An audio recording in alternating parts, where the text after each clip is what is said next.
indications and contraindications for the reverse shoulder arthroplasty. Now we'll be looking into something finer details as to within this subset, what are the patients or what kind of patients with particularities can result in poor outcomes. So as we know, the use of total reverse shoulder arthroplasty has increased to a greater rate, and now the trend, even the aging population and an expanding range of indication has given us the opportunity to use reverse shoulder arthroplasty in much more regions, apart from the initial indication of rotator cuff arthropathy. So, but the general consensus in all the literature that we had and from our personal experience is that the reverse shoulder arthroplasty definitely shows a better functional outcome in almost all the cases, all the indications that Sir has just laid down. But at the same time, in that particular subset of patients, there are certain characteristics that can distinguish, that can give rise to slight amount of changes in the outcome and the range of movement. So let's go through some of them. So this is one systematic review which I have used as a guide for this presentation. So some few of the personal factors include age. It has shown that higher the age is associated with better postoperative ASCS scores after reverse shoulder. But at the same time, it is shown that the higher age was associated with a decreased postoperative range of movement. But here, one thing I would like to do is, even though this is what I found in the literature, I have tried to go into the details of the level of evidence, so that we need to take all these comments and all these findings from these studies with a pinch of salt, because not all of them stands. It's not very convenient to the logic. For example, this particular evidence that the higher rate has a negative influence of range of movement following a reverse shoulder has a very low quality evidence. Similarly, with the higher age leading to better shoulder function has got a very low quality of evidence.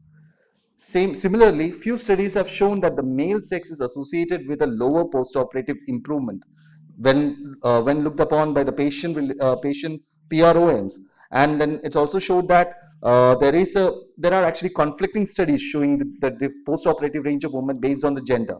But again, this evidence particularly is low to very low in quality. Then this is one of the parameters, the patient selection parameters, which has shown moderate evidence, which includes the patient height. It is seen that the greater the patient height, better is the postoperative outcome, even though the exact cutoff for this height was not elucidated in the particular literature. So, but there is a moderate quality evidence showing that there is a better patient experience shoulder function after reverse shoulder with higher patient height. Does dominance of the hand has any role in the poor patient outcome? There are few studies which show that there is the dominant arm is associated with a better range of movement as well as the functional outcome. However, this particular evidence is also very low quality. Certain things like the disorders, the diagnosis of the indication was rotator cuff arthropathy, or was it primary osteoarthritis?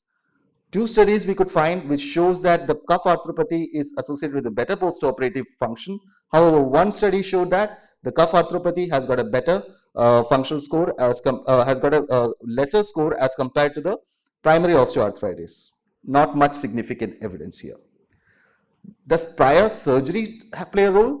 Of course, it's shown that the patients with prior shoulder surgery has been associated with a lower postoperative functional scores. Comorbidities. This is the region where it's showing that it's been giving us mixed signals. There is a particular paper which shows that the comorbidities such as hypertension, diabetes, and depression are associated with poor postoperative outcome, as the common sense would suggest us. But there exists one more paper which shows that the presence of hypertension was in fact associated with a better patient outcome. The reason unknown. Yeah, what about the pre-operative functional score and the post-operative functional score? As the logic would suggest that the patients with better pre-operative ASIS score was associated with better post-operative care. But there are studies which was found in this review of literature which showed that there is a subset of patients with better pre-op ASIS score which showed poor improvement after the surgery. However, the quality of evidence was suggested as low. Preoperative range of movement is also one of the considerations to be taken into while selecting the patient for reverse shoulder arthroplasty. It was seen that when looking for the forward flexion, abduction, and external rotation, a, a better preoperative range of movement was usually associated with a greater postoperative range of movement. However, this range of movement preoperatively and postoperatively had nothing to do with the functional outcome of the patient as measured with the PROMs preoperatively as well as postoperatively. The visual analog score, the preoperative pain score, what does it have to do with the surgery?